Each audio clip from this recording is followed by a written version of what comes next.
You're watching Around the World, our top global stories. First up, the wave of resignations in Ukraine. High-profile officials from the President's office and the Defense Ministry. It's a shake-up of Ukraine's top administration, the fallout of a major corruption scandal. Ukraine's Deputy Defense Minister, Vyacheslav Shapalov, he was the one responsible for supplying troops with food and equipment. He has resigned citing media accusations of corruption. Another one was the deputy head of President Zelensky's office, Kirilo Tymoshenko. Tymoshenko didn't give an official reason for his resignation. Media reports in Ukraine say that his ouster might be part of the personal shake-up that Zelensky had announced earlier after a corruption scandal emerged in Ukraine over the weekend. Reports of corruption in Ukraine's high government offices surrounding illegal payments and overinflated military contracts. And they led to the sacking of a senior government official from Zelensky's administration on Sunday itself. Zelensky has said that he will take up the issue this week and key decisions will be taken to uproot the problem altogether. So expect more changes in Ukraine in the days ahead. Away from that, it's the second shooting tragedy in 2 days in California in the US. 7 people have been killed now. This after a gunman killed 11 people just a couple of days ago in a mass shooting at a dance club during Lunar New Year celebrations. 2 related shootings at agricultural facilities in a California coastal community. The shootings occurred on the outskirts of Half Moon Bay, a city about 50 kilometers south of San Francisco. 4 people were found dead and a 5th injured from gunshot wounds at one location. 3 others were found at another location a few miles away. A suspect has now been taken into custody. Officers arrested 67-year-old Chunli Zhao after he was found in his car outside the city's sheriff's office. Officials believe that Zhao is a worker at one of those agricultural facilities and that the victims were workers as well. The year 2023 has barely begun, and this is the 6th mass shooting incident in America this year already. Gun violence in this country is at completely unacceptable levels. It's really hit home tonight. Our hearts are broken. We are deeply grateful for law enforcement for their work this evening. But in the end, there are simply too many guns in this country, and there has to be a change.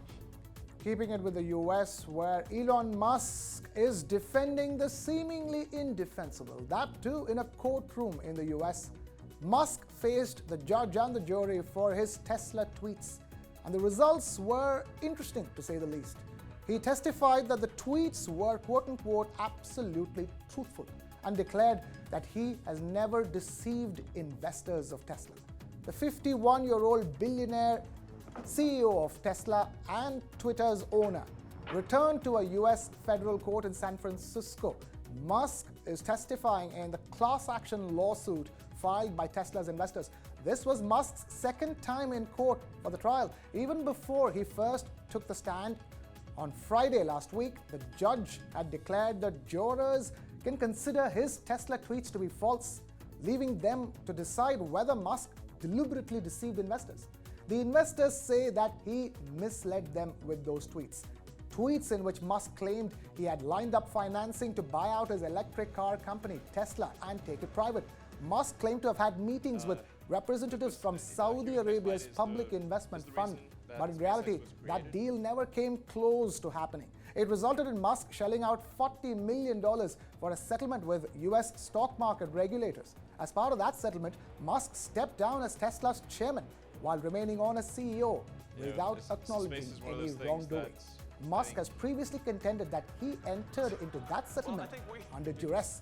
The civil trial now hinges on the question of whether the pair of tweets that Musk posted on the 7th of August 2018 damaged Tesla shareholders during a 10-day period, which eventually ended with Musk's admission that the buyout he had envisioned was not going to happen. In the first of those 2018 tweets, Musk stated, quote-unquote, funding secured for what would have been a $72 billion or $420 per share buyout of Tesla. This came at a time when Tesla was worth far less than it is now. The lawyer representing Tesla shareholders asked Musk if he went with the number 420 because it was a joke his girlfriend enjoyed. Musk replied saying that he thinks there is some karma around the number 420, although he doesn't know if it's good or bad karma. He then said the number was a coincidence and represented a 20% premium of Tesla's share price at the time. Speaking in a soft, halting tone, Musk started off admitting that he didn't sleep well the previous night and that he isn't at his best, but he emphasized, and I quote here, "My tweet was truthful, absolutely truthful." Musk went on to say that it was important for the jury to know that he felt that funding was secured due to his ownership of SpaceX stock alone. Musk also said that he did not really want to sell Tesla stock to make up for the lack of funding from other sources for his $44 billion Twitter takeover. Musk sold nearly $23 billion worth of his car company's shares between last April, when he started building a position in Twitter, and December. Now, it's all up to that jury in San Francisco to decide whether Musk is guilty or not. Away from that, India made history at the Paris Fashion Week. For the first time ever, an Indian designer displayed his collection, and that too as part of the Haute Couture Week, meant exclusively for high-end fashion. Delhi-based fashion designer Rahul Mishra's collection is now part of the official list of the Paris Fashion Week's 2023 edition. His designs were themed on the cosmos, and the designer quoted in Sanskrit, "Aham Brahmasmi."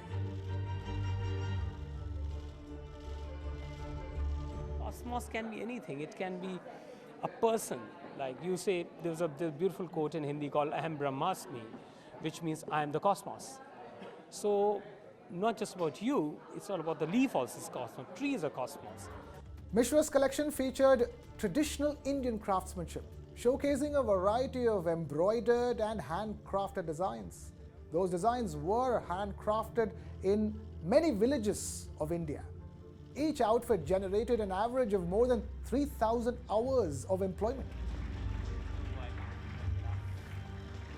The show was held at Hotel Westin in Paris, and in the front row was Hollywood actress Ashley Park, best known for playing Mindy Chen in the Netflix series Emily in Paris.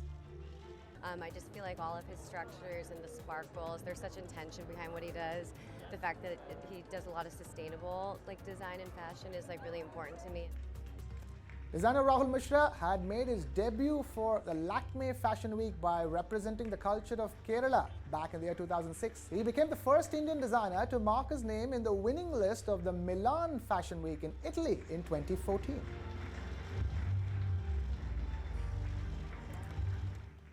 Shifting focus away from that to the term German collective guilt. It was coined by Swiss psychoanalyst Carl Jung. He asserted that German people felt a collective guilt for the atrocities committed during the Holocaust, and that guilt continues to be on display even today. And in the latest, Germany's parliament is hosting an exhibition featuring Holocaust-era objects. Titled 16 Objects, it's a collection of 16 items returning to Germany for the first time since the Holocaust. This comes ahead of the International Holocaust Remembrance Day this Friday, 27th of January, designated by the United Nations back in 2005. The occasion also marks the 70th anniversary of Yad Vashem, Israel's memorial for Holocaust victims. The exhibits were chosen from more than 50,000 items at Yad Vashem. Each exhibit comes from the 16 federal states of Germany, and they will be juxtaposed with contemporary photos of the places they originally came from. Each one also has a unique story to tell, a story of love and attachment, but also of pain and loss. 6 million European Jews were killed by the Nazis and their henchmen during the Holocaust. Today, with all the anti-Semitism in the world hasn't learned anything from this past war. And that's sad, and there's so many people who say it never even happened. They can't tell me that. I was there, I lived it. The town of Yakutsk in Siberia made news recently after temperatures dropped to minus 51 degrees Celsius. Now here's something that beats even that. Temperatures in China's far northern city of Mohe dropped to minus 53 degrees Celsius or minus 63 degrees Fahrenheit. A weather station in the city logged it at 7 a.m. in the morning. It's the lowest ever recorded in more than 50 years, breaking the previous record of minus 52 degrees set in the year 1969. The city of Mohe in China had suffered below minus 50 degrees Celsius for 3 consecutive days over the weekend.